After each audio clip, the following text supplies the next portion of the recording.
ওরা তোমাকে নিয়ে ঠাট্টা করুক, তোমাকে নিয়ে হাসুক, তোমাকে আঘাত করুক, অবজ্ঞা করুক, তাতে কিছুই হবে না, কিন্তু তারা যেন তোমাকে থামাতে না পারে। এই কথাটি এই কারণেই মাথায় রাখতে হবে যে যারা আপনাকে নিয়ে অবজ্ঞা করে বা আঘাত করে, আপনার কাজের ক্ষেত্রে বাধা সৃষ্টি করে, এতে করে আপনার খুব একটা ক্ষতি হবে না যদি আপনি থেমে না যান। থেমে গেলে কিন্তু আপনার বিশাল ক্ষতি হতে পারে। এই কারণে এই ঠাট্টা, অবজ্ঞা, আপনাকে নিয়ে হাসাহাসি, আপনাকে পাগল বলবে।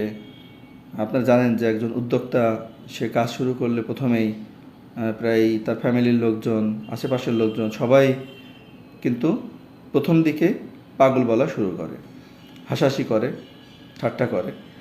তো এখানে আপনার সফলতা